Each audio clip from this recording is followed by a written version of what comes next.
Yeah, okay. Yes, we are all set and good to go. Prakash sir, please Yeah. start. Good afternoon all attendees and panelist team.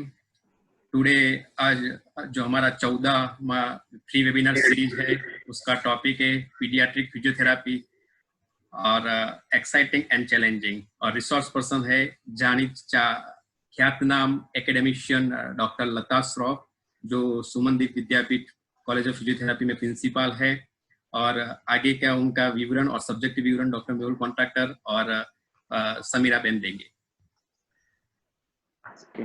Thank you, sir. Good afternoon, one and all watching, on the Zoom live and the Facebook live. I warmly welcome all of you. And we are again back. Morning we had a wonderful session, and then again in the afternoon we are back with the power pack session. And why I could say that the power pack session is the speaker is holding itself more than 40 years of experience in pediatric field. Guys, yes, you are heard me very right and very correct. More than 40 years of experience in the field of pediatric, and she is a wonderful academician and clinician, I must say. So today, again, I would rather say that you need to sit with your note and pen, note down each and everything whatever she is going to cover, because it will be a wonderful the points that she is going to cover.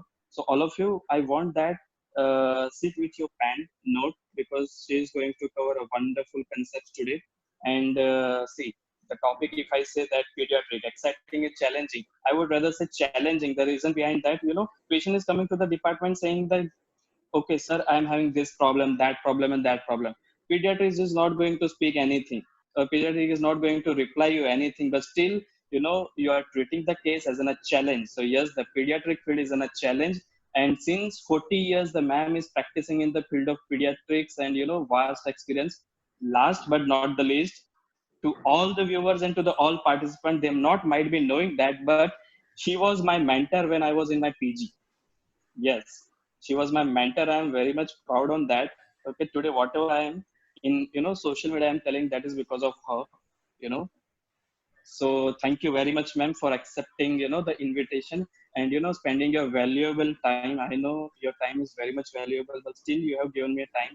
I really appreciate that, ma'am. Now Samira ma'am, please brief introduction, give it to the viewers. Thank you. Good afternoon, everyone. Thank you for joining us. Myself, Dr. Samira Patel, Assistant Professor of Sri Odaram Physiotherapy College. Heartily welcome you all of in the webinar series of organized by the VN Patel Medical Campus and Sri Odaram Physiotherapy College. Today, I will introduce our chief speaker, Dr. Lata Shroff Parmar, madam. She is a principal of Physiotherapy College, Sumandi Vidyapith. Since 2011.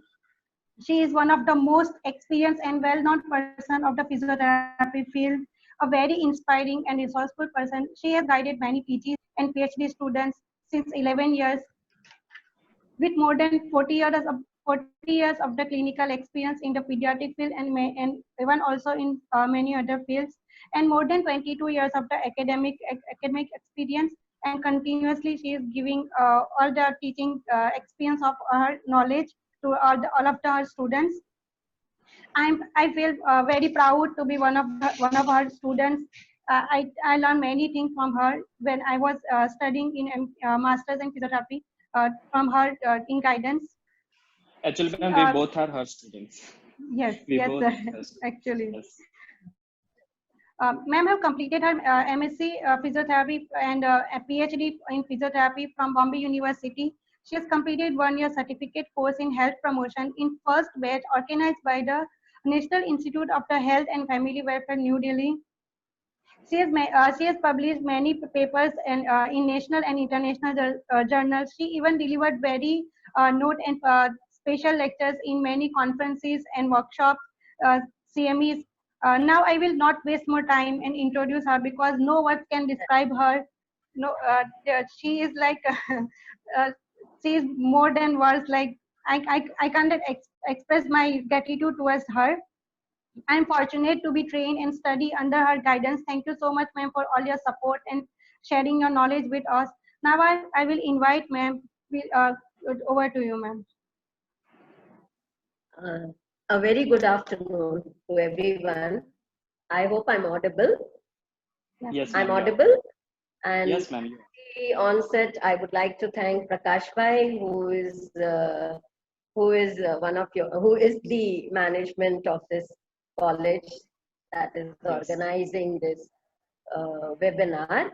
And I think it is very nice to have somebody like Prakash Bhai who understands the value of education and encourages this kind of educational activity. So I think Dr. Mehul, you are very fortunate to be there, and I'm very fortunate that two of my college students are there in a very nice position, both the principal in charge as well as Dr. Samira, who has also been a student, and very proud of you. And I will be more proud by seeing you work hard to, bring the college up and bring name to the college. So with that, I wish you all the best, and also wishing very good afternoon to all the viewers, all the participants who have joined us. Actually, today I'm going to be taking you through my journey of pediatric physiotherapy, which has been my predominant field, and how it has been very exciting and challenging to me. During this journey, I will definitely, share with you my viewpoints on a number of conditions which I have come across during my almost lifetime, I can say. Now, what we know is a man's main task in life is to give birth to himself, to become what he potentially is. The most important product of his effort is his own personality. That means procreating. And that is the reason why you will see that the parents who bring their children to us, they can do anything for their child. They can spend themselves, money, material, etc., to get best for their children. Now, if the child is special, it becomes a big issue and a big challenge for a therapist who encounters parents with first child being special. So this is where I think the first challenge starts, because your parent who is bringing his first child, invariably it is first child, is coming to you for help and is emotionally very, very disturbed. So there starts the challenge of a pediatric physiotherapist. Now, my journey started with this Children's Orthopedic Hospital way back in 1976. If you can see, this is the polio unit. This side was the cerebral palsy unit. And this is, here we had a library on the ground floor and we had staff quarters above. And behind this building, we had All India Institute of Physical Medicine and Rehabilitation Center. Dr. Mullah Feroz, actually, she was our medical director. And she was a military ranker. She's the person who has actually mentored me, inspired me, and has infused in me the dedication towards the special children. Handling them, I have passed almost majority proportion of my life. Now, in 62, Dr. P.K. Mullah Feroz, our medical director, and the head of the Department of Physiotherapy, Mrs. Ella D'Souza, both were invited to USA to visit centers working for cerebral palsy. Mrs. D'Souza actually is the one who is instrumental in developing the required skills in me to handle these special children. And they in USA saw the team approach. In fact, I wouldn't hesitate if I say that these are the pioneers of bringing team management approach in India at that time. Now, this teamwork concept was first brought by them. And this you can see in these pictures. You see, it shows, the pictures are showing orthopedic surgeon, neurophysicians, the psychiatrist, and a medical officer, and you're seeing psychologists, you see social worker, you see physiotherapists and occupational therapists, which are seen over here.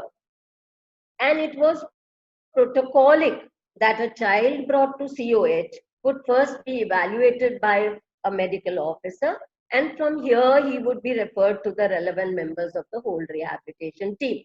Now, it's not necessary that they have to go to neurophysician, orthopedic surgeon, psychiatrist first. It can be that the baby sent to physiotherapist, occupational therapist, speech therapist, medical social worker, and special educationists, and need be to psychologists, and need be to neurophysician, a pediatrician, or an orthopedic surgeon. Now, everywhere the child went, the recordings, the report was formatted and was attached in the file of the patient. The patient would finally then, with all these reports, be presented to our medical director.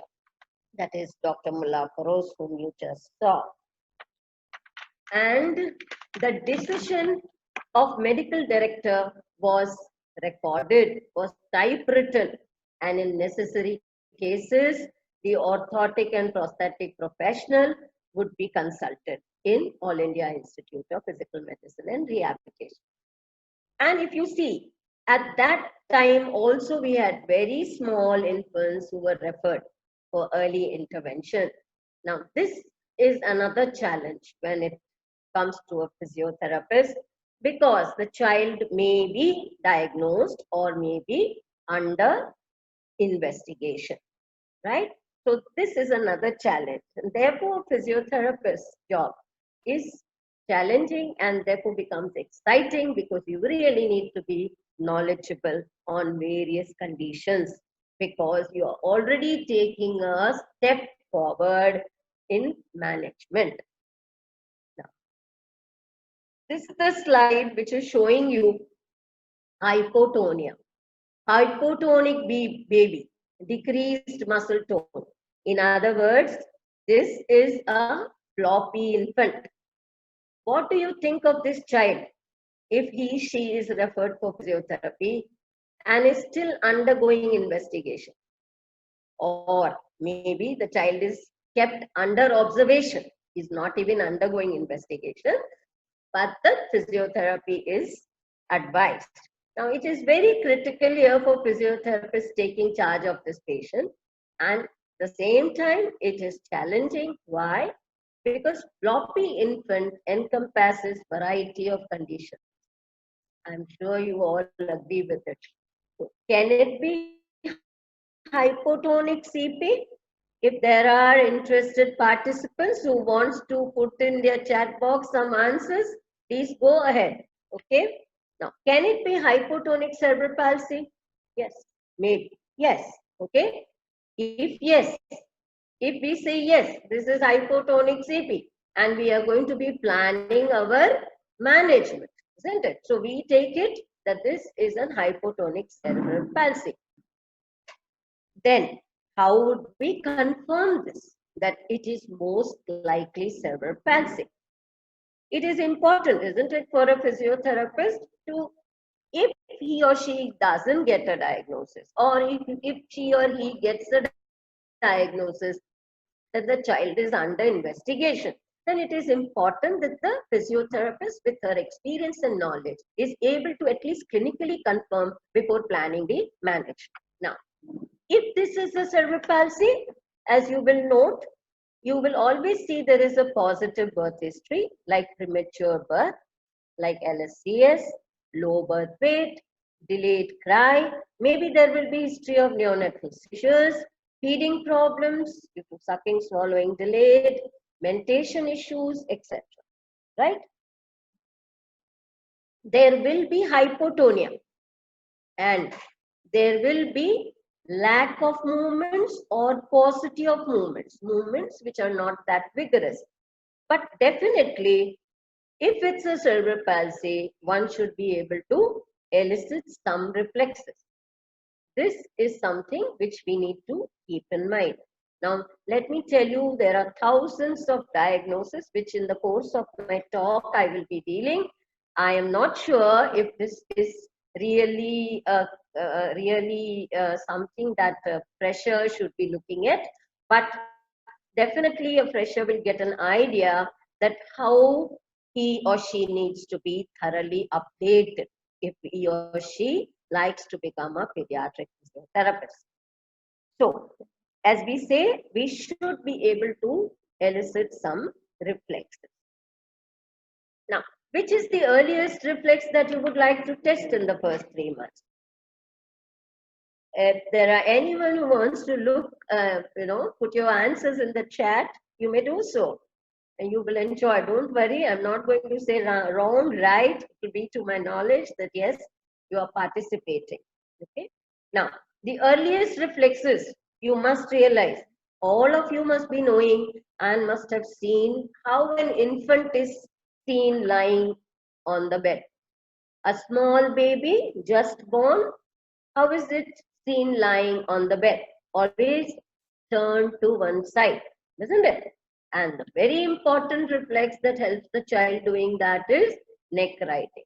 If you were to understand that how the baby who previously we used to take it as being a spinal animal is actually having a writing reflex which is mediated at subcortical levels. So there is nothing like a child being demarcated at what level it is. The body, the brain is integrated. God has given a lot of protective and feeding mechanisms in a baby right from birth. So there are many things which help us to diagnose what kind of baby we are looking at. Neck writing is one of those reflexes. Morose, palmar grasp, rooting sucking, flexor withdrawal, gallons, protective side turning of head, etc. There will be a number of reflexes that one can test even in the just born baby in the first month of birth. In brief, you could say that sensory stimulation must yield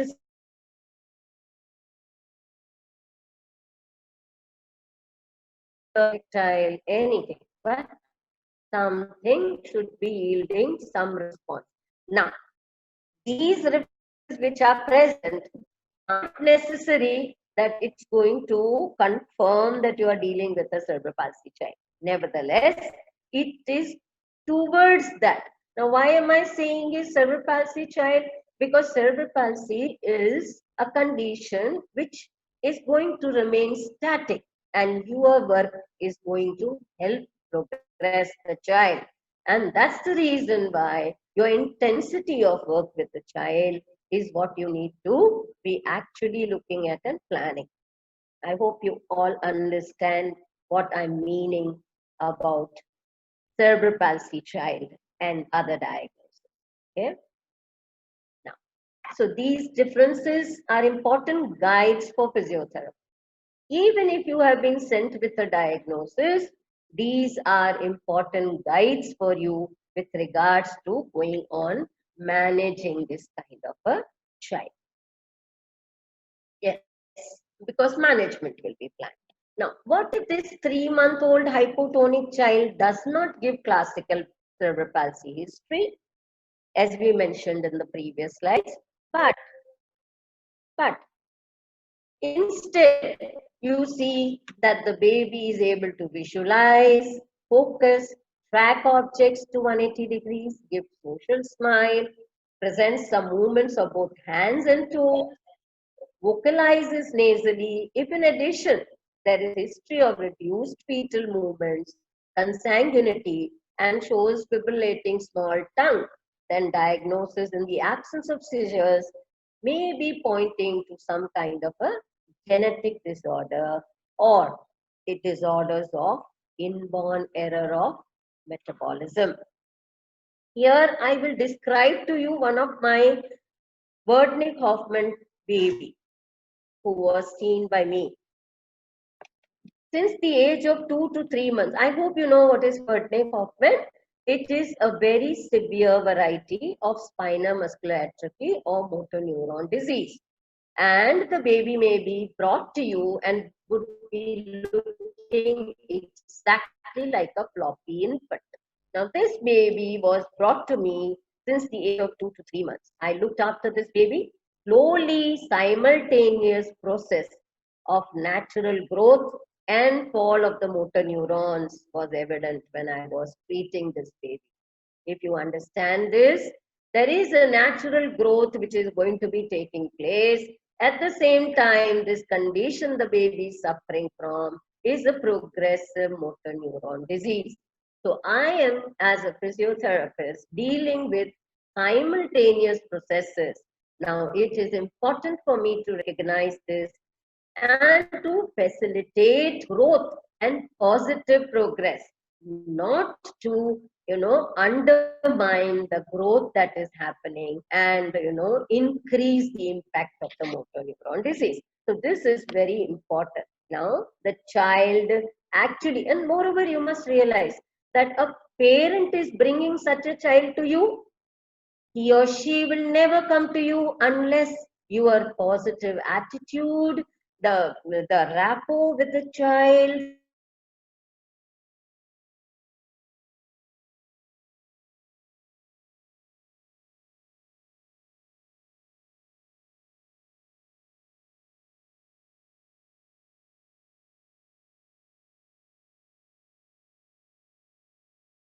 with me. The child learned to sit independently, momentarily, but trunk musculature was never able to endure even slightest of perturbation.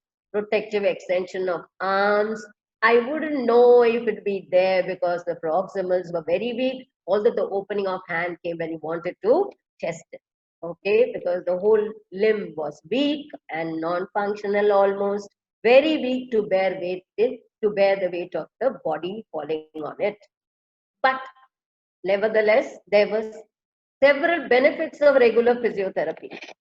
First, and these benefits are when you really make the child work, not you work and the child is passive. I hope I make it clear when I say effective physiotherapy. If you do an effective physiotherapy, this keeps the child's chest clean, helps her adequately feed, have appetite and feed, and also help her develop communicating skills, language, interest in the surroundings, because you are helping her to mobilize generally. And this baby, she did not suffer any frequent respiratory issues, did not really have any fixed tightness or contracture. Even the spinal curve was well maintained with this regular comprehensive physiotherapy. Till the age of 5, mind you, why am I mentioning till the age of 5? Wernicke-Hoffmann disease cases are said to not survive beyond 3 years. Now, this baby is 5 years old and she was hardly ever hospitalized for chest care because of the physiotherapy effects. Now, let me tell you, I don't take this credit completely. There are parents, the credit goes to the parents. The parents are a key people who are actual doctors of these babies. Now, the parents play a key role in maintaining the child. And if you can believe me, these parents were so intelligent, they were engineering background, they almost established a physiotherapy clinic in the home, despite of coming to me regularly. So you can imagine what key role the parents actually play. Now, this baby was, when she was 6 years old, she required hospitalization because of respiratory distress. At this point also, the baby was very much with trust in me and with trust in my chest physiotherapy. Of course, predominantly later on, this becomes more of chest care, okay, and maintenance of the body. And finally, of course, the decision to put her on ventilator came, and the mother deferred it as against a release of the soul. So the mother took a decision in favor of not, putting her on ventilator. And therefore, the child saw her last, breath her last, and with 6 years of constant handling, I lost that precious baby of mine, who was also giving me a lot of energy, a lot of enthusiasm, a lot of involvement that I had with this baby. Now, let me tell you, if the baby had been put on the ventilator, I have seen another case, same time, okay, who was put on ventilator and who survived even beyond 9 years. But the ventilator would make the patient absolutely passive. It's as long as the ventilation, lungs, pulmonary functions are going on, the cardiac is going on, the baby will survive, and everything then becomes passive. So it is important here that sometimes as a physiotherapist, you may become a part of decision making in the whole plan of management. And the parents then start to trust you a lot. Now here I would like to show you one video, which is totally contrast to a floppy infant.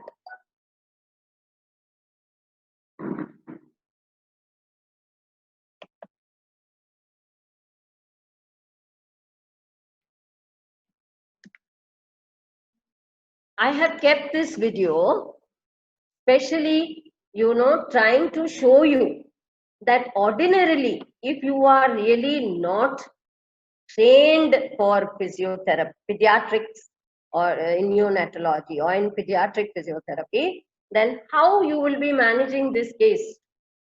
Look what is happening. Like regular physiotherapy, the therapist trying to control the head, is trying to control the arms, is trying to bring the arms forward, is not bothered that the spine is hyper extended. I'll run it for you again, and that the lower limbs are absolutely stiff in extension. You see? So any amateur physiotherapist who does not know how to handle this baby will be doing this kind of thing. So imagine how the mother would be handling this baby. It is very difficult even for the mother to handle. You see, the baby is going into breath holding spells, which are also very dangerous. Look at the arching of the back, and he can break his spine, he can fracture his spine with this kind of things. And if you're going to resist these movements, you are further resisting their movements, and the child will again fight against it with more power. Okay, so this is something which one should, which one will do if one is not really trained in how to handle this case. Similarly, I have another video of the same baby to actually make you see how much is the arched back, and see the fight that the baby is given to the therapist. You see what is happening? So this is something which is something which one must recognize, that to know how to handle this kind of a child, one should be really knowledgeable on using key points of how to counter these kind of abnormal movements, abnormal postures. See, although the therapist seems that she has calmed him down in prone lying, but this is absolutely not the way to handle this child. And it is important, very important, that the therapist knows how to counter this and how to relax the child. Because you must remember that whole day the mother is going to handle this child.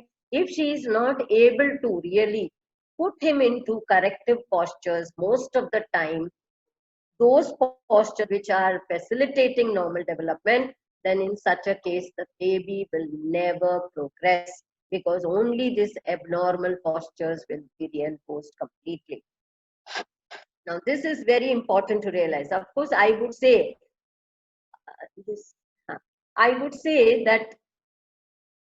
that this child, of course, you need to really ascertain whether this is a cerebral palsy, dystonic, athetoid, mixed cerebral palsy type of a child. Then how would you take him into your physiotherapy management? And what if it is something which is genetically determined and is a progressive variety, which prognostications are different? Then of course you will be handling it in a different way. But I tried to show this slide to you, that how children can be, how babies can be very difficult to handle. And the therapist generally does just struggling, and actually not only struggling, but giving harm to the baby, which should not happen. Now see, this is a child. Okay, this is a child who was referred to us. As you see, the baby is in POP cast. She was referred to us with global delay, with malnutrition, right torticollis, and bilateral feet valgoid. Now, how do you think you should handle this child? First of all, whether should she have been put into the cast in the first place?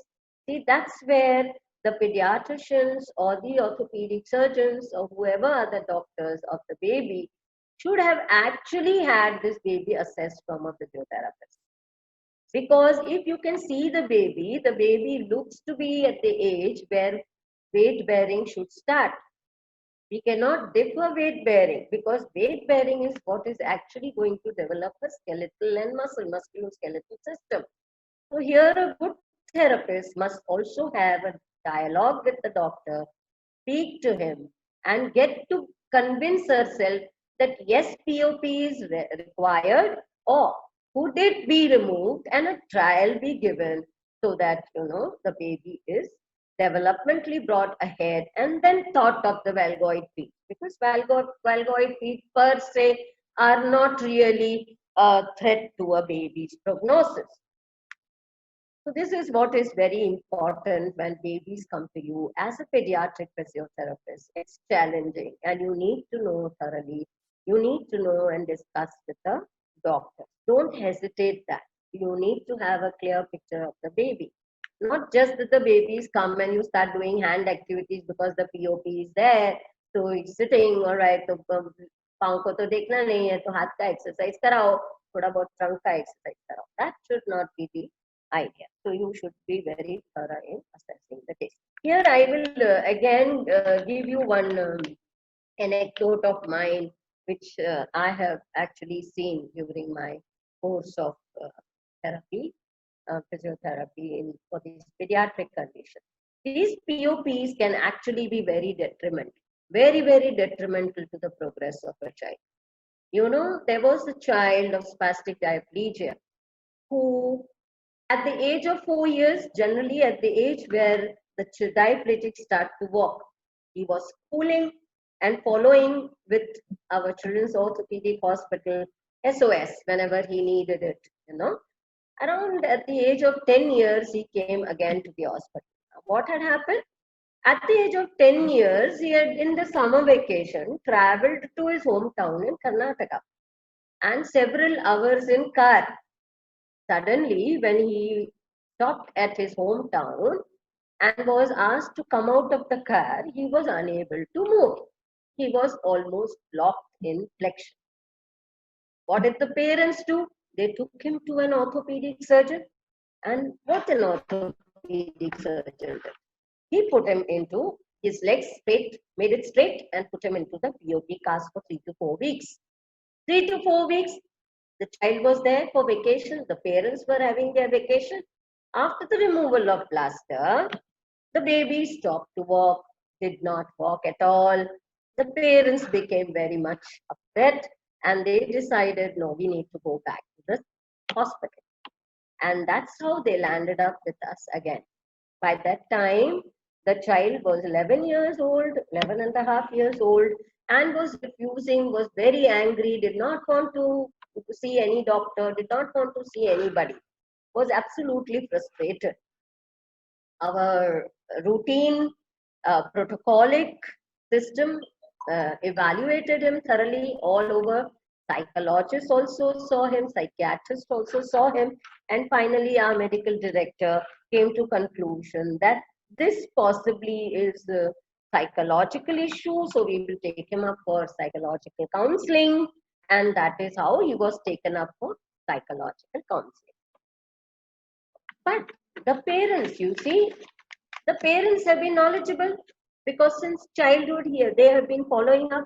They saw him walk at the age of 4 years after a lot of hard work put in by the physiotherapists, by themselves, by coming regularly from Andheri to Children's Orthopedic Hospital to Haji Ali. So they were sure, and they came to my guru, Miss Geeta Dalal, that madam, please, we feel it is important that physiotherapy also should be given to my child. And then, of course, since I was residing close to his house, and I was I was really junior at that time, but since I was residing close to his house, and what my HOD thought was I would be able to, look into this matter, and I was referred to go and treat him at home. You will believe this, for several days, myself was sitting behind a closed door, and this boy was in the room.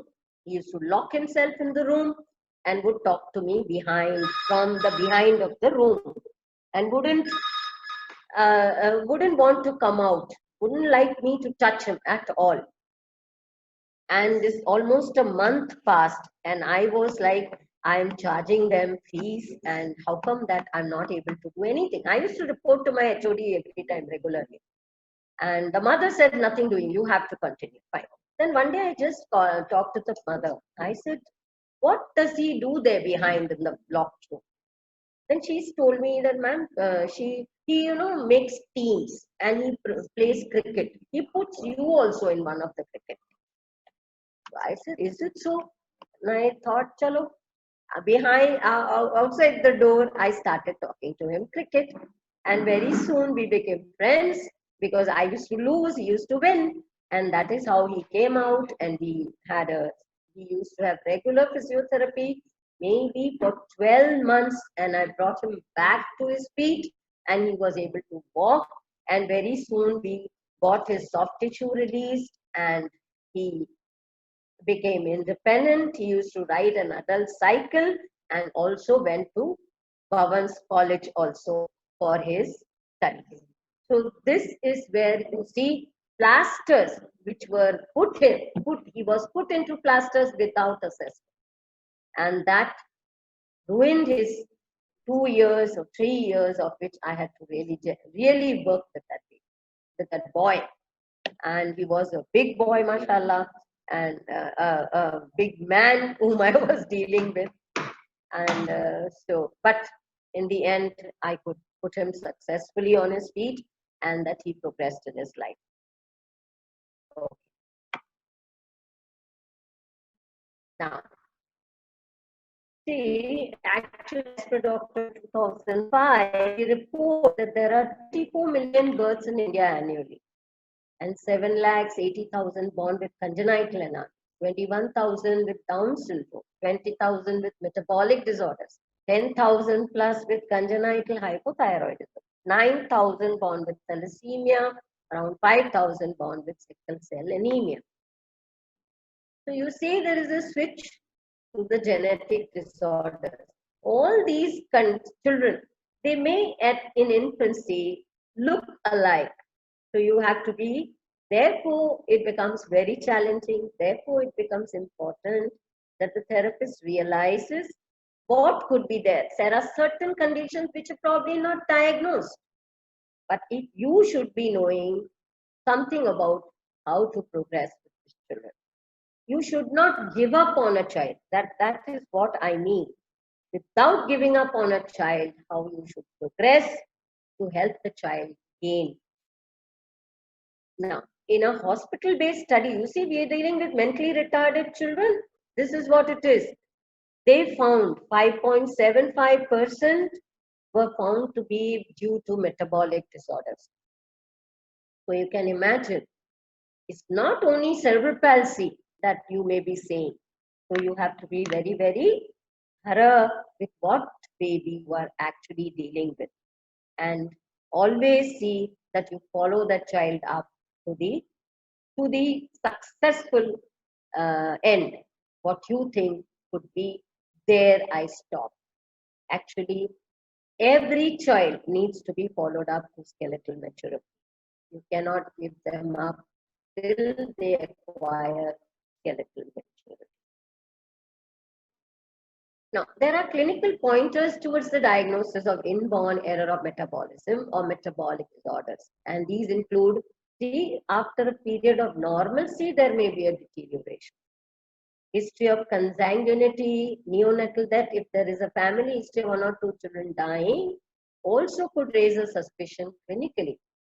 Rapidly progressive encephalopathy and seizures of unexplained cause, uncontrollable fits or seizures, gastrointestinal problems, metabolic acidosis or respiratory issue, peculiar odor, and some liver problems. Most of this inborn errors of metabolism, mind you, affects nervous system and cause brain damage, which is sometimes irreversible. The pathogenesis are not known, and of course the possibilities of the toxic effects from the storage of certain metabolites, which result in the neuronal death. And brain injury patterns will involve not only gray matter, white matter, both subcortical as well as cortical matter.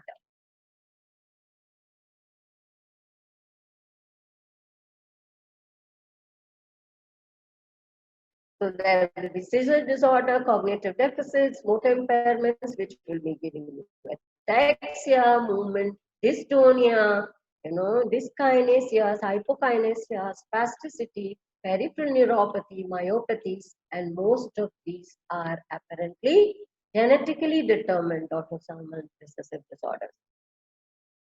I have seen 2 of these babies, you see, congenital hypothyroidism and Hurler's syndrome. Hurler's syndrome here in India is, of course, not very common, but I've seen it when I was in the Middle East. So, not that we can do much about this because these babies have limited lifespan, but only thing is that you need to, know them, and they have this musculoskeletal problems with hydrocephalus and abnormal facies, etc. Hurler syndrome, I think, is something rare, so we need not really go into detail of it. But congenital hypothyroidism is very common, and approximately 1 in 4,000 newborn babies has a severe deficiency of thyroid function. If untreated for several months after birth, severe congenital hypothyroidism can lead to growth failure and can lead to intellectual disability. So, babies with congenital hypothyroidism with mentally retardation could be referred to you, and then you have to be a bit careful. A baby who is already under care of physician and is referred to you would have an arrested problem, and that you can progress on with them to get some functional gain if possible.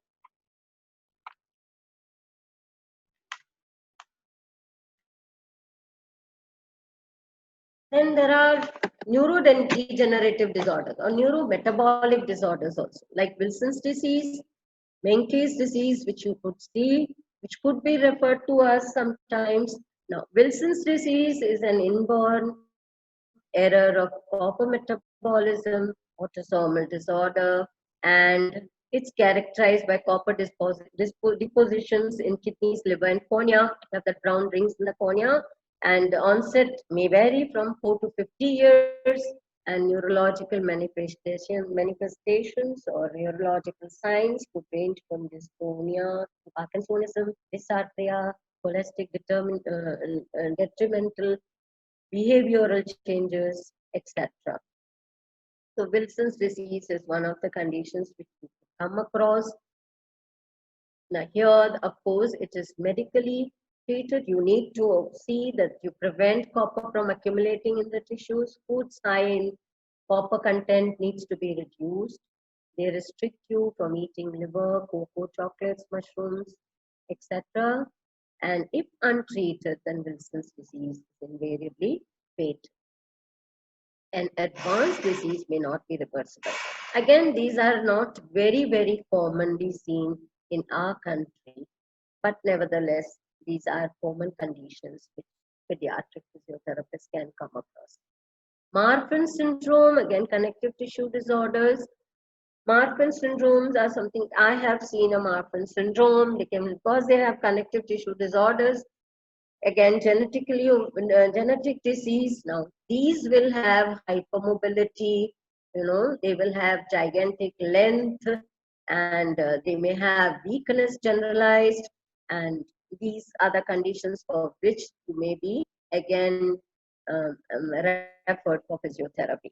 So, one needs to understand the diagnosis and understand what therapy you would be giving to the child to help the child gain functional assessment, functional gains. Now, it is said that India has relatively high birth rate of approximately 25 million babies born every year, and India has high prevalence of consanguineous marriage across the country, which gives an indication that there could be a possibility of high occurrence of inborn errors of metabolism. A child who is referred to you, you should be taking care that the child is diagnosed, and if not diagnosed, you should be observing the child and continuing the follow-up based on how the child is responding to your therapy. If you see a curve or a curve going up the hill, you continue working with the child. And if you feel the child is static, then in that case you should be able to wait and take your decisions accordingly, put the child on follow-up or whatever. Now, research and report with regards to the prevalence of inborn errors of metabolism, although high in our country, the actual research and evidence is lacking. You must remember that human body is a miracle machine, and metabolism is a critical process that converts food into energy, which in turn helps the child to stay healthy and fight diseases. When a baby is born with rare metabolic disorder, its essential process of digestion is hampered, and it will lead to multiple health issues and maybe even sometimes to death. Now, arthrogryposis is again a challenge. Both the child, parent, and the therapist need to persevere to gain functional gains, to gain functional goals. But let me tell you that the baby that you are seeing on the slide was referred to us as quadriparesis, cerebral palsy, and was also prescribed Botox. So you can imagine that a child may come to you very classically. If you are a good physiotherapist, a good pediatric physiotherapist has seen number of cases, you could yourself recognize that there is multiple joint involvement here, and that this baby cannot be a case of cerebral palsy and will not benefit from the prescription of Botox. Again, it comes here to have a dialogue with the referring doctor, referring physician. It is important.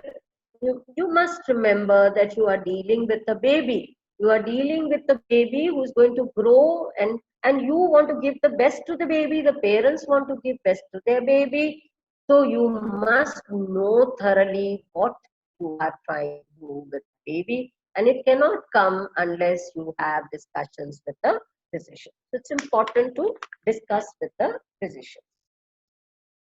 Well, other simple conditions which are dealt by physiotherapists are like sternocleidomastoid tumor, And this congenital muscular torticollis is also seems to be having prevalence from 0.4 to 4% of births according to different resources. It is third most common musculoskeletal abnormality in the infants. Till now, apparently, more than 80 entities have been described that can cause torticollis. The muscular one is due to tightness of sternocleidomastoid or a mass in the sternocleidomastoid muscle.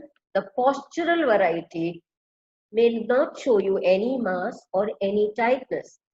Birth trauma to the sternocleidomastoid can lead to giving you torticollis, congenital torticollis, and there are some congenital anomalies which are differential, which should be differentially diagnosed, like craniovertebral anomalies, Klippel-Field syndrome, etc. Now we know that we do a lot of manual stretching in most of the conditions of this congenital muscular torticollis.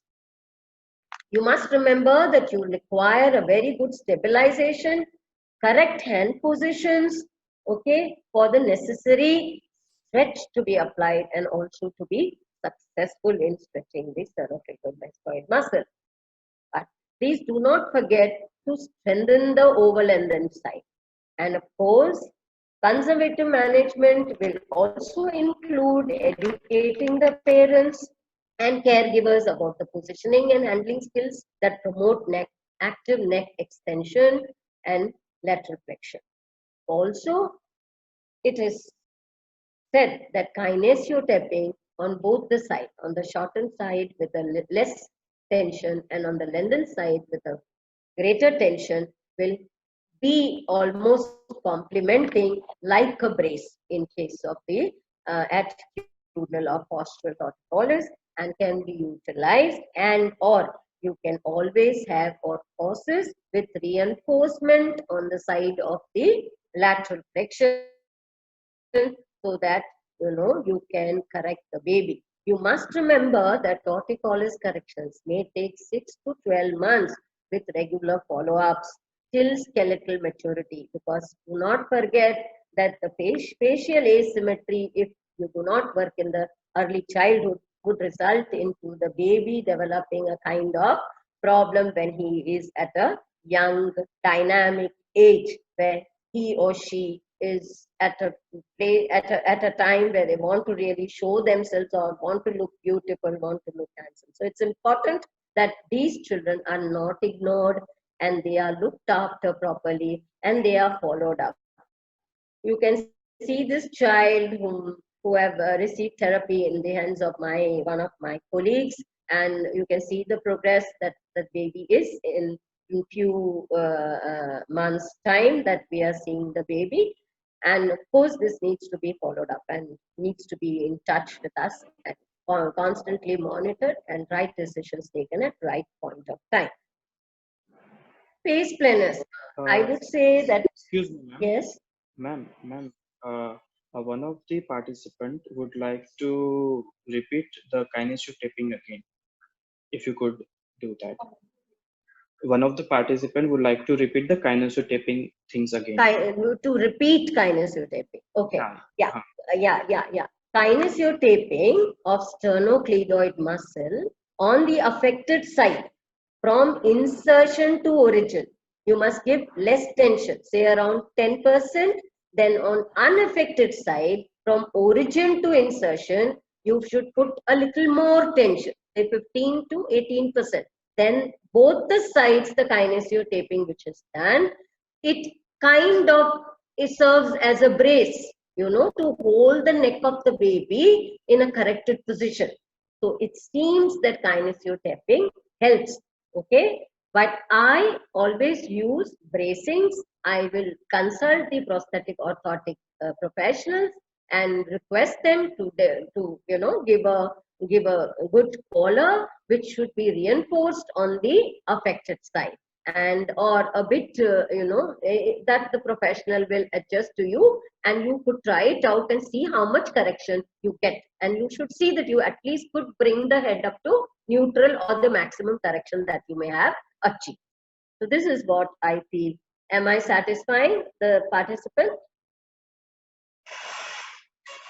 Did I satisfy Yes. the?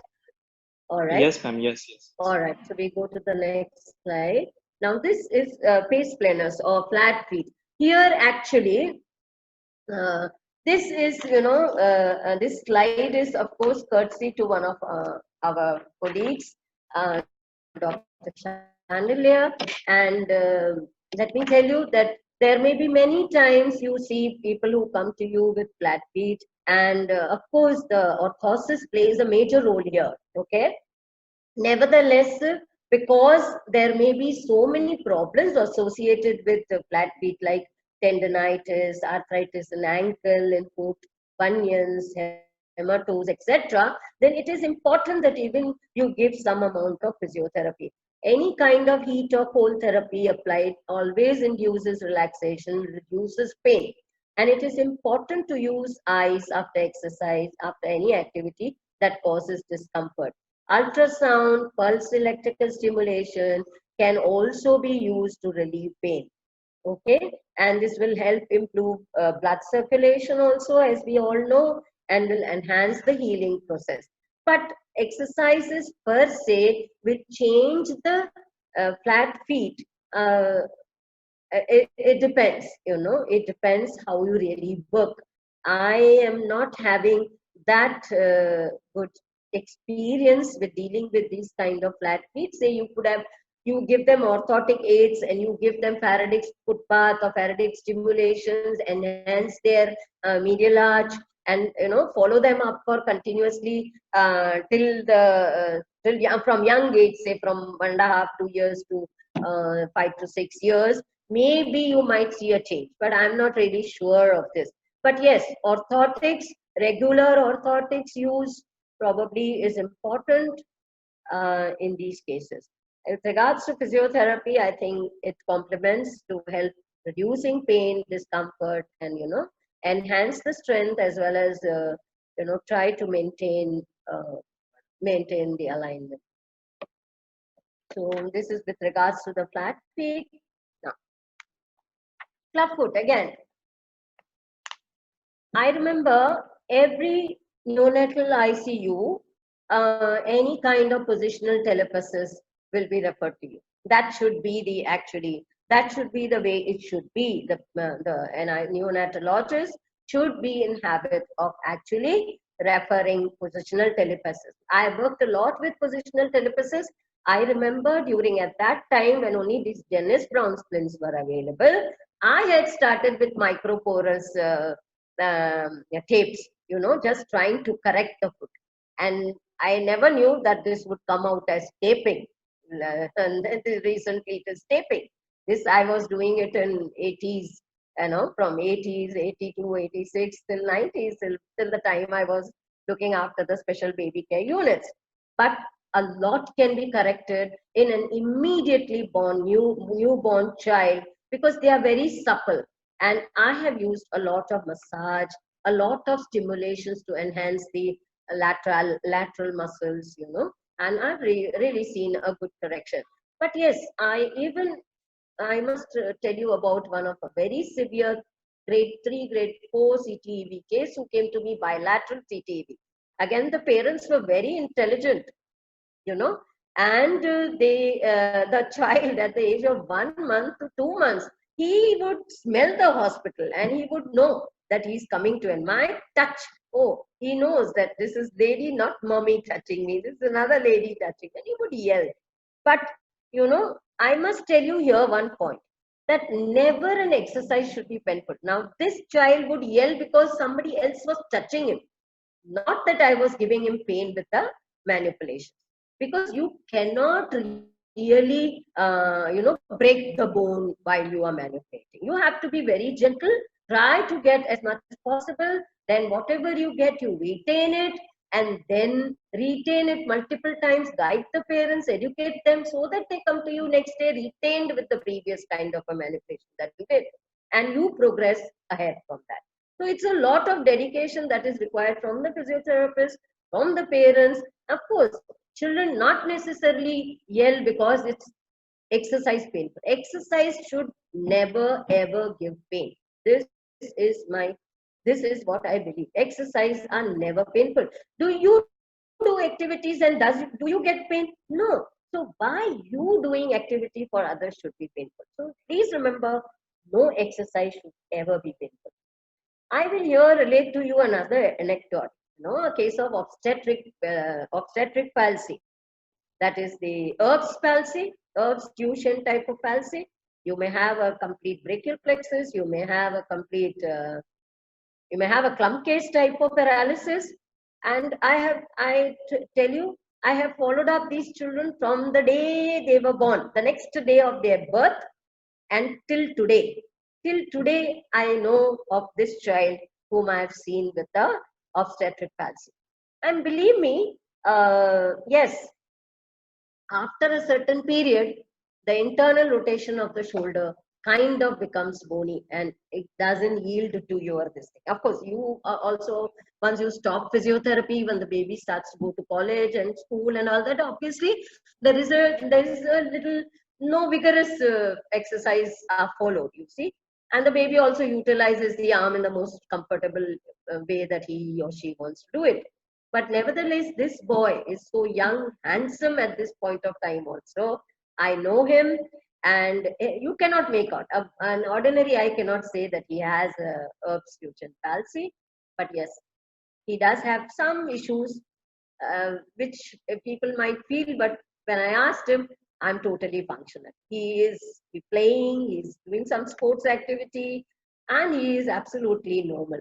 But that thing in mind he has, there is some kind of shortening which will be there, some kind of wasting which you cannot avoid, because the developmental aspects are definitely restricted because the other hand takes it up, you see.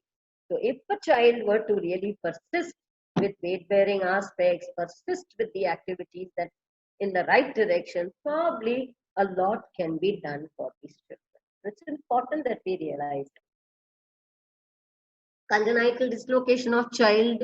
Again, this is courtesy of Dr. Chandelier, and these are very rare kind of cases. Nevertheless, we have seen a lot of these in All India Institute, and you have seen how the orthotic appliances are helpful. And with this, you have to help the child grow, develop, and do the activities, and then follow him up, and only release or release the splint, regularly, periodically. You may have to change the splints, etc. But he till he is at the stage of weight bearing, you have to then decide what you are really going to do with this child. Osteogenesis imperfecta, again, this is also a rare type of a genetic disorder, but maybe you can come across this kind of conditions also. This is a case, my dear Ibrahim, and I had seen him, he had brittle bones, and several times till he came to this level, you see, he must have broken his bone because he was very mischievous, and the bones are so brittle that with little amount of weight, push forces can give way. And if you see how he is able to stand, see the happiness on his face. See, one thing which is very, very important that you see with the babies is even a progressive Duchenne, even a progressive Wernicke-Hoffmann, the baby does not realize that this is the problem with me. See, they have no, what do you say? They are not worried. They enjoy whatever life they have. And it is the pediatric physiotherapist who should see that the babies enjoy their life as long as they can in the best possible way. This is very important. And this is what I feel when it comes to the rare kind of disorders.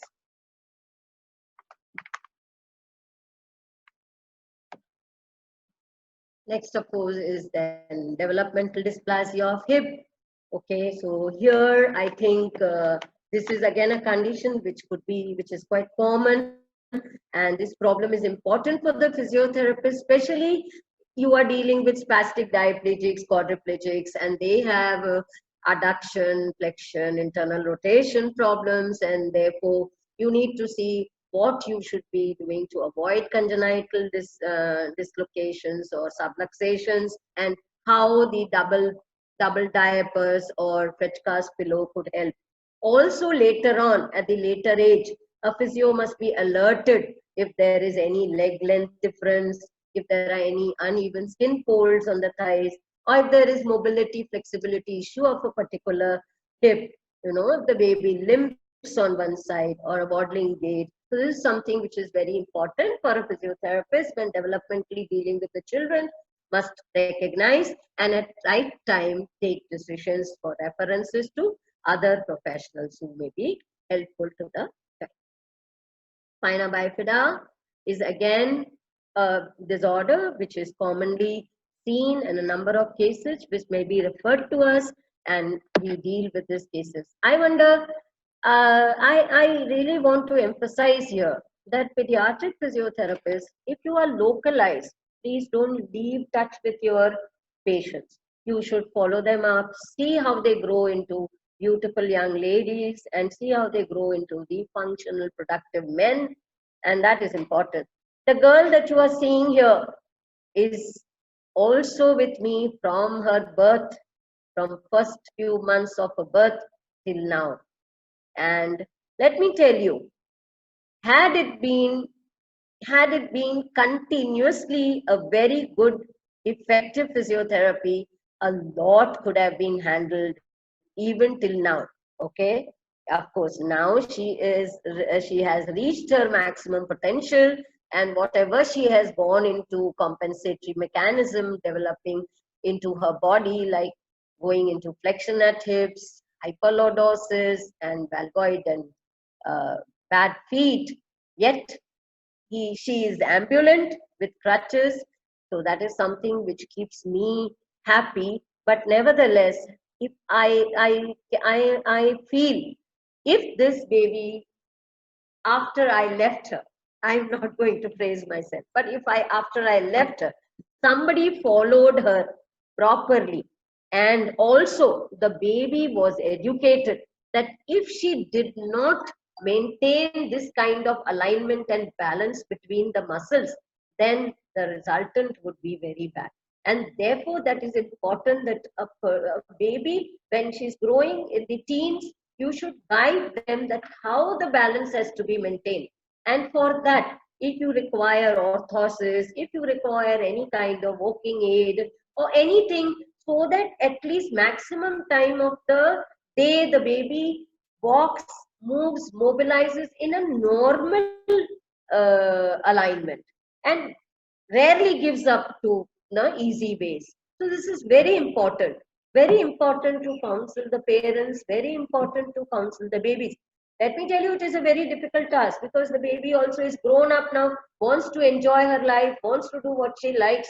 It is difficult, but yet if you counsel them, if you educate them, maybe you can do a lot to bring them to a potential good figure and maintenance till they reach the skeletal maturity. Beyond that, beyond skeletal maturity, the deterioration will only come with obesity and of course the aging process, which will come for everybody. So at least, bring them to their maximum potential and help them. This is what I feel, and we can do it. And here, as I tell you, that orthosis are very important when it comes to especially spina bifida, and you must know that the orthosis function are very important. They improve your joint mechanics. They prevent recurrent deformity from happening. They encourage motor learning. They facilitate function and independence, assist weak and partial body segments, permit controlled and directional movement. These are very important functions that must be utilized when you give orthosis to any patient. You should see that you get all these functions.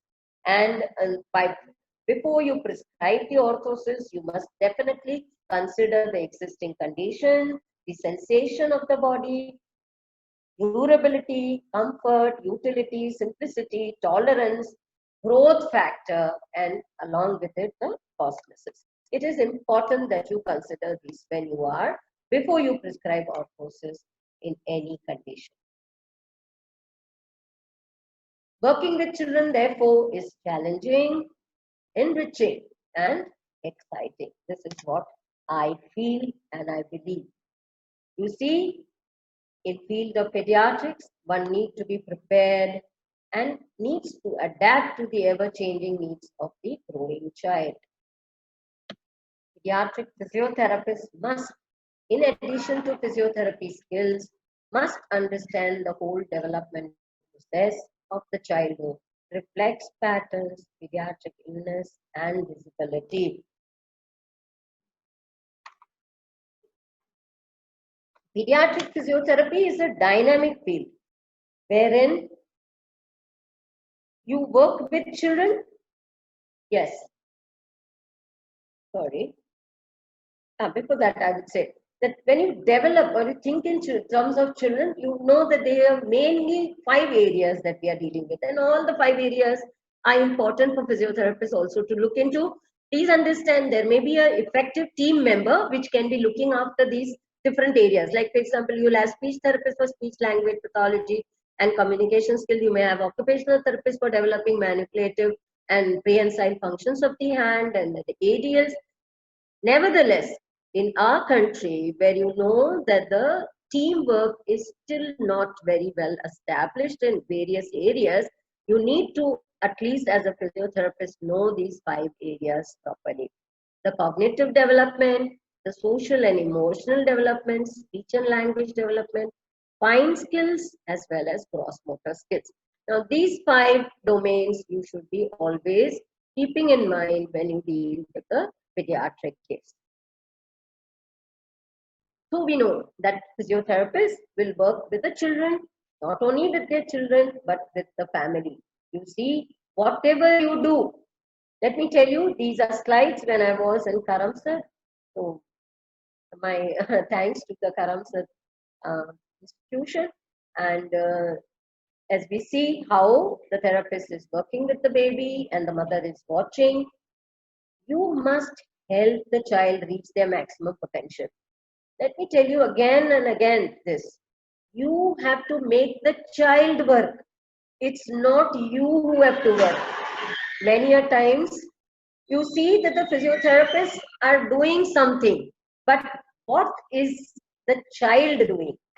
I generally watch that.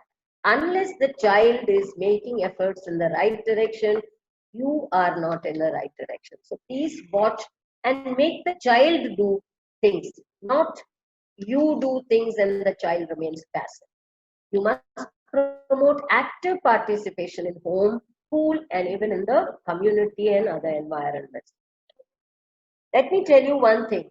Effective physiotherapy benefits will come, and they are very important only if the child is made to work. If you are effective, you are not only facilitating movements with normal components, natural speed, smoothness, and power. You are not only maintaining ranges at all joints, including spine, peripheral, etc. You are also enhancing cardiorespiratory endurance, mind you. That is provided you make the child work. That means when you make the child work, his or her RR and HR should also be targeted. The child will be prevented from repeated chest infections if you are really targeting cardiorespiratory endurance. The child's appetite will be improved, hence he will eat properly, hence there will be a proper weight gain. Of course, you're going to avoid obesity. The child's mentation will show enhancement, not only in communication, play, but also his IQ will be enhanced. This is very important. And let me tell you, all these benefits, my personal endorsement of effective physiotherapy. Pediatric physiotherapy is different from regular physiotherapy. Let me tell you, children do not know why they are there in therapy. As you see, they are smiling with whatever condition they may come to you. Their happiness on the face is seen if they like the environment. So they do not understand why they have come in for therapy. Therefore, pediatric physiotherapy is different. You really need to work for them, not to make them realize that, oh, you are suffering from this particular condition and therefore I'm looking at you. You need to have play, family involvement, and one-to-one care, which is very exclusive for pediatric physiotherapy. You need to have motivational factors incorporated. You need to have collaboration of care, which is including all the other team members, which is very important. And in addition, you have to be also coordination of services and advocacies and assistance and enhancement development should be looked into also at the community level, at the government level, etc. In the presence of COVID-19, I don't know, but I feel human touch will still retain its importance. How we will use this, I am not very sure. But yes, I don't think I can give up human touch when it comes to pediatrics. Of course, we will have to be serious about precautions. Whether robotics is an answer, I'm not sure. But with this, I'm thankful to all of you for listening to me. Let me tell you, parents, for parents, if they have a special child, what they will tell to their children. I wouldn't change my baby for the world, but I would change the world for my baby. So remember that for parents, it is important that you give your complete dedication, you give your complete assistance, knowledge, whatever you have, timely references, or in the interest of the baby, or and in the interest of the parent. With that, I'm very thankful to the organizers, and I thank all the participants, and I hope I have shared my journey with regards to my handling of physiotherapy kits. Thank you so much. Thank you, Dr. Mehul Contractor. Thank you, Prakash Bhai. And thank you, Samira. And Yes, all ma'am. Thank you very much, ma'am, Thank you for very taking much. wonderful session, ma'am. It was a thank you so wonderful session. The important thing, ma'am, the way you started your journey, that was the boosting factor for lot many people. You know, since the ages, the old ages, how you have evolved the things, and you have gone for the pediatric centers, and you have started rehabilitation. So each child that you have taken care as like own child.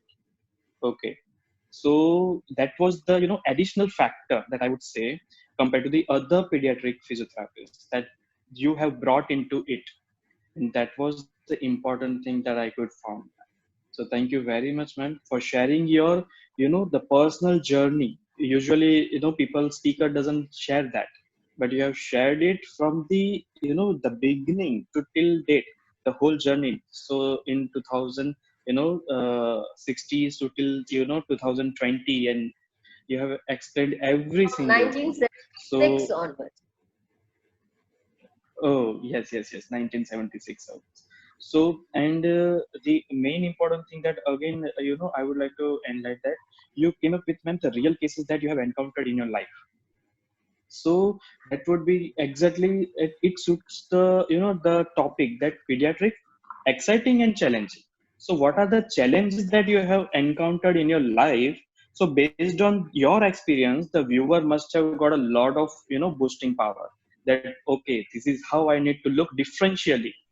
The diagnoses were completely different, or problems were different, and maybe when he came to the department, so psychological aspect, then mental aspect, and the observational power, and then to diagnose a case in a differential way. So even though there was a one slide you mentioned, even though the diagnosis is there, still we need to check the criteria for the physiotherapy department when the baby is coming to the department. So still we need to check whether the diagnosis is still yet confirmed, or still we need to look after something, because most of the time, or many of the time, it may happen that the few things may missed out. Okay, so apparently we need to check differentially in depth. So that is what you have evolved and passed the message to all the viewers. So yes, it was all in all 360 degree exposure pack, that I would say, from my side, ma'am. And thank you very much. So now I would like to ask Dr. Samira, ma'am, please ask the participant if they have any queries. Yeah, please.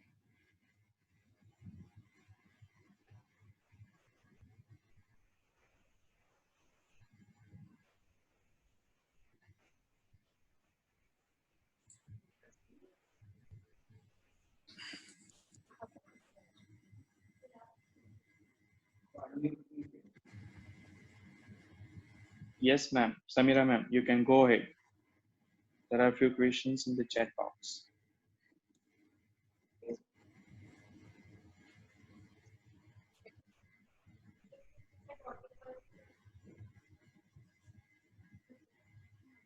I told him 6 months to 12 months. How many sessions? I don't know. I can't hear you, Samira. You can hear me, Samira? I can't Yes, hear ma'am. you. We can hear, ma'am. Samira is not unmuted. Ask her to unmute herself. We can't hear Samira. Please, any questions? I'll take care of that, ma'am. The one question is there, ma'am, that there is give some advice what to do and what not to do in the cases of palsy, as they have a lot of cases of palsy. So do's and don'ts they are asking, ma'am. Okay. See, first of all, you should remember that it's an Erb's palsy, that is obstetric palsy, right? It's not accidental. In children, it is obstetric palsy.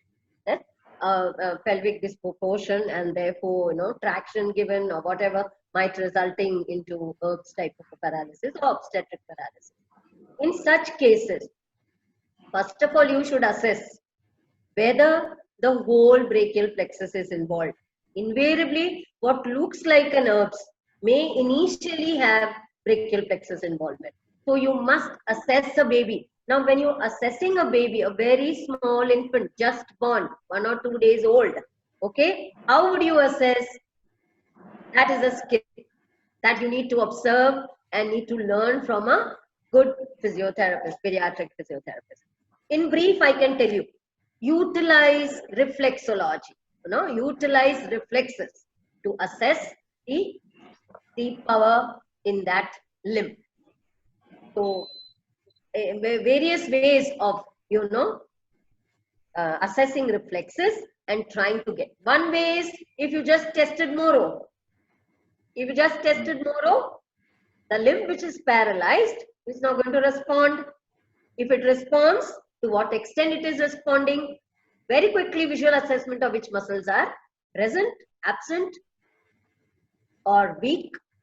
That is the way if you go about, then you start enhancing. Let me tell you, there may be, some people might say, aeroplane splint de do. Please mat do. In the beginning, straight away, don't give any aeroplane splint.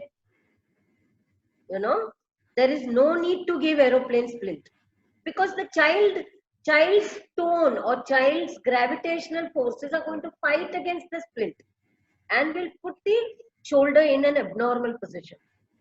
So it's always good to tell the mother, to educate the mother, try and keep the baby in neutral, okay, and sometimes in external rotation, not marked external rotation, but in some flexion external rotation. Because how many times do you see an infant going into those positions? You have to be knowing the proper development of the child. And accordingly, you at every level, at 1 month level, 3 month level, 6 month level, the baby is different in activity of upper limbs. So that must be able to guide you what you're doing. So you please see at what age the child is where you are seeing the Erb's paralysis, and accordingly you develop. If the child is already become 8-year-old, then there is not much that you can do. With regards to bony elements, you can't do much. And with regards to surgeries in Erb's paralysis, it is having 50% literature saying that. So it is risk. Not every baby, not every mother wants to take a risk. This is what I feel. Have I answered the question? Yes, ma'am. Yes, ma'am. There is one more question. Yeah. That how to handle the baby with spinal arch. The video you showed, ma'am, the baby is having an extensive spinal arch, and at times I there is a expected microtransfer. Yes, so there is a one. Yes. Hey, let me tell you one thing. That baby is very difficult baby. But let me tell you, that is a test for me of pediatric physiotherapist. If any pediatric physiotherapist can control that baby and bring that baby in a normal posture, then she is very effective therapist. And how to do that? Well, I can tell you. there are certain key points, okay, that you are going to use. If you are going to use the head, the posterior aspect of the head as the key point, you will fail. The baby is going to push against that and go in opistotonic posture only. So what are you supposed to do? You're not supposed to give any tactile stimulation posteriorly. Your main key point is sternum. Yes, your sternum. You thrust the sternum in. Don't break the bone, please. You have to be very firm and gentle. Use sternum as the key point. Okay? That will bring the spine completely flat. You will see the head relaxing. You will see the lower limbs relaxing. Very quickly, take the lower limbs into flexion. And take the baby into your arms in a way that it is like this. In a way that baby becomes in this posture. Hip, knee flexed, chest in, and the head flexed. And make the baby. This advice has to be given to the mother constantly for all 24 hours. And to keep the baby in a jhula. If the baby has tendency to go into opistotonic postures, then whenever the mother is not available, keep in this kind of a jhula. You know? That. Godiyu? Godiyu. You have to keep the baby in this position. Enhance that posture. So don't, the physiotherapists want to go in for head control, want to go in for arm control. No. Please first get relaxation. Basis of a good movement is a relaxed body. If you do not get relaxation, any movement you try, you're going to be failure. So please understand that. I hope I answered this. Now you try it out. Yes, ma'am, you answered quite nicely. And it was a tricky. Even if audience would have not questioned, I would have about to question that only, ma'am. In such condition, how to handle that baby so that we don't break this, I wanted to show you several videos, but I think the time is an issue. And each one is a different session altogether. Each condition you can talk for 1 hour. So it is not Correct, easy. correct. I give an overview also. Yes, ma'am. Ma'am, there is one more question. That if the baby is suffering from osteogenesis imperfecta, what all things that we need to take as an precautions? Yes. Now, osteogenesis imperfecta has several varieties. Type 1 is the one which generally will come for physiotherapy. The rest of them are very brittle and they have prognostications which are very poor. So, very rarely will it be seen by a physiotherapist. But type 1, yes.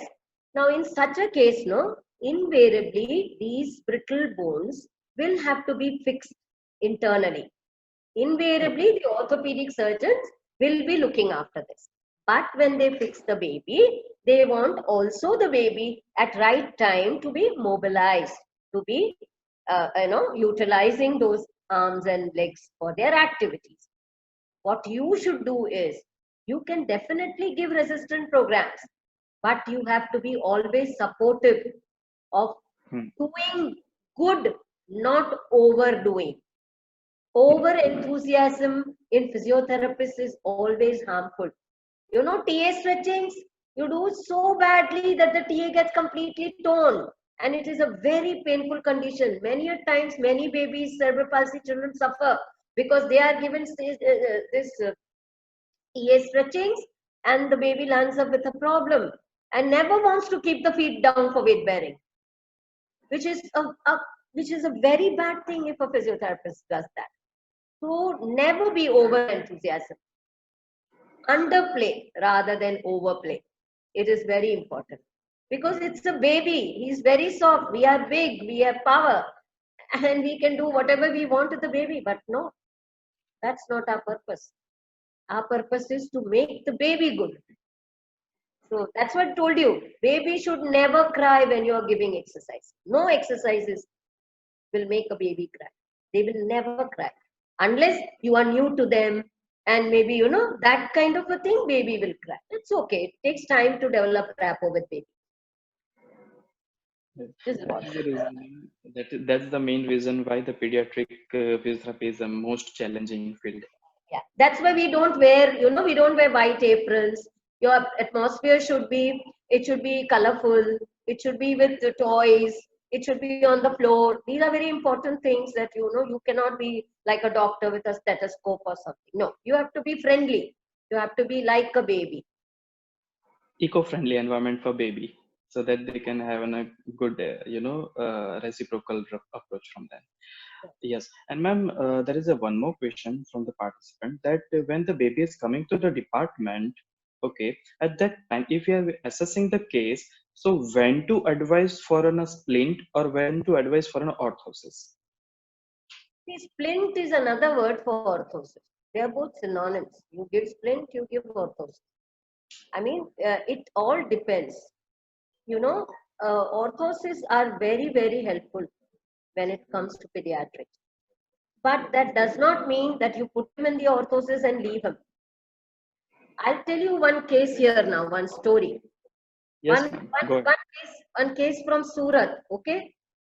Yes, ma'am. Came to us. We have the videos, but now I don't have time for you to play all these 4-5 videos, what he was before and what he is now. When he came to us, he was an athetoid case, first of all. He had started to walk himself, but he was walking and he would not know. You tell him to stop, he cannot stop, he will fall down. તો એક જગા પર એને ઉભા રહેવાનું નહોતું આવડતું, બરાબર? એ ચાલતો થયો તો ચાલતા જ રહેશે.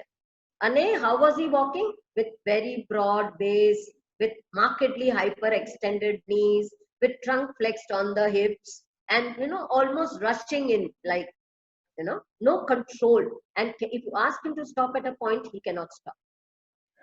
And he was wearing braces, he was wearing like a Swedish knee cage on the knees, and he was wearing an AF also right from that time. Okay. Oh. And the parents came to me, and I was surprised. I said, parents, बच्चा तो चलता है, क्यों आप आए हो? Okay. Correct. But you see, parents are very intelligent. Very intelligent. What they said, madam, इसके ऊपर कुछ हो सकता है क्या? I told them, you are very intelligent. बहुत कुछ हो सकता है, बहुत कुछ जो होना चाहिए था पहले से वो हुआ नहीं, इसीलिए आप मेरे पास आए हो. You see, whoever had treated him had allowed the child to grow in his own way. So the child achieved his milestone in his own way, with going repeatedly for doing some exercises there, whatever it is. But the necessary control, the necessary alignment for weight bearing, the necessary coordination of movement was not established. At the age where the child was 10 years old, he comes to me and I start to develop. I told the parents, this is a hard work and this is going to be work for you. If you don't work at home, don't come back. If I advise you, whatever we advise you, you will do it. We will see the change. And the remarkable parents, I tell you, they have very, very good parents. You tell them, and the amount of work they did. Today, if I ask the baby to stop while he's walking, he can count 15, 20 and stop there. He can stand with one foot on the table for good amount of time, balancing on the other leg. Kneel walking, where he was falling at every step, he can now stand on his knees for some time and walk. A lot of pelvic stability has come into this baby. A lot of control of one foot balance has come into this baby. A lot of coordination that the baby has achieved now. You see, and this is work of physiotherapist. So you can take the credit. You see, it's the work of parents plus physiotherapist guiding. So this is what is important. So at any stage, if there is potential, you must work with the baby. Definitely, ma'am. This was a wonderful. This was the wonderful example that you have given, and definitely this will help out all the viewers. Ma'am, there is a one more question. That all the, I think, fourth year students or the intern student that would like to know. Even in the inbox they have asked that when the baby is coming to the department, okay, at that time we do not know the diagnosis. So at that point of time, what all criteria we should keep in our mind to diagnose a baby without getting bias? As soon as the baby comes to your department, you don't know As soon as we don't know the diagnosis, what are the things that we should keep in our mind so that our assessment should come in a smooth manner, and we should not get biased also, and proper assessment should come one by in a flow way, and then finally we come to a little 2 to 3 differential diagnosis that this could be a problem at the end of history. Then later on examination will confirm, but at the end of the history, if we come to a conclusion with the 2 to 3 differential diagnosis, then before that taking a history, what are the points that a physiotherapist or an intern or the final student, when they are training, undergoing the training session, what are the things that they should keep in the mind? Yes, very important is you should be able to correlate the milestones achieved to the age. Correct. Milestones in terms of mental, personal, social, motor, gross, and fine, and cognitive. So that means if a 4-year-old baby is coming to you, he's carried on the lap of the mother and he's drooling away and doesn't even have eyes are somewhere. Okay? What do you think? What do you think? Immediately you will think, बड़ा बच्चा है, लेकिन माँ उठा के लेके आ रही है. Yani walking, which comes at the age of 1 year, has not been achieved. The child is drooling, which should stop by 1 year. He's still drooling. The baby is not friendly, not moving. He's just limp in his mother. That means there's no activity, there is no cognition, there is no environmental recognition is poor. So what would you think? And after this, you were definitely going to take proper history. You're definitely going to assess the baby. And then you make 2 plus 2 equal 5. What it is, what could be. Then of course, if investigations are done or not done, and or what is his doctor's report, you should go through that also. And accordingly, you decide on the diagnosis. If there is a diagnosis which showing progressive nature of the disease, you will decide properly. You have to, fit principle will vary everywhere. Frequency, intensity, type and time that you're going to work with the baby is going to be important based on the disease that the baby is suffering. If you do not know the diagnosis, then go by your knowledge. Your knowledge base has to be vast. If you read a book on floppy infant, you will get all kinds of diagnoses over there which could present themselves as this. And then you relate it to your knowledge base. If not, discuss it with the doctor and then proceed. It's always there. The doctors are always there. Whoever has referred the patient is always there. You can always discuss. Discuss it with your senior therapist. Discuss it with your in charge. It's always good to discuss cases. I believe that good physiotherapists will always discuss their cases because in the interest of the patient. It's important. Yes.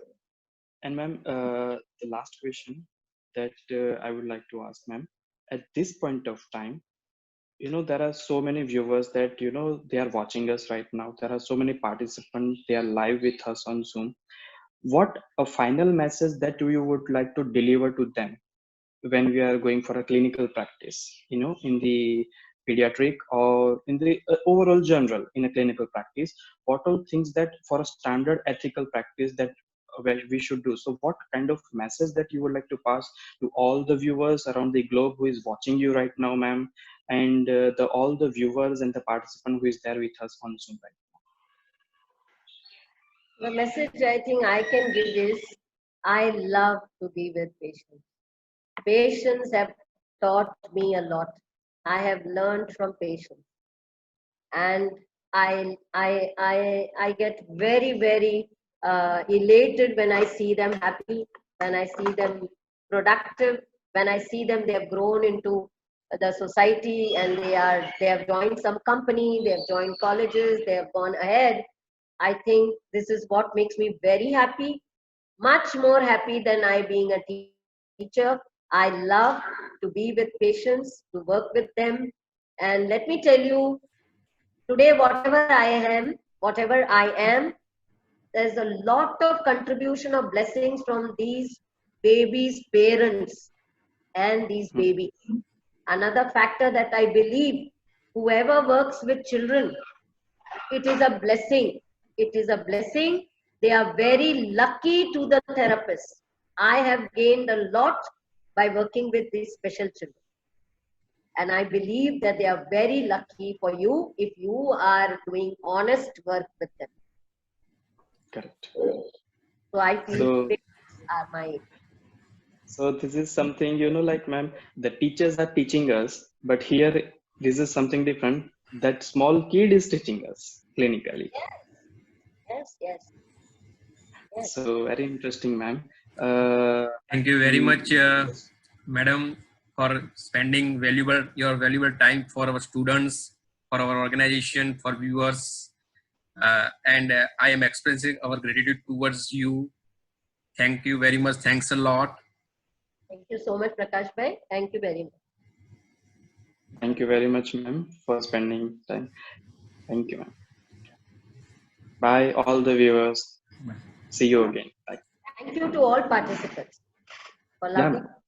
for very good questions. Thank you. Okay, ma'am. Bye, ma'am. Bye. Bye.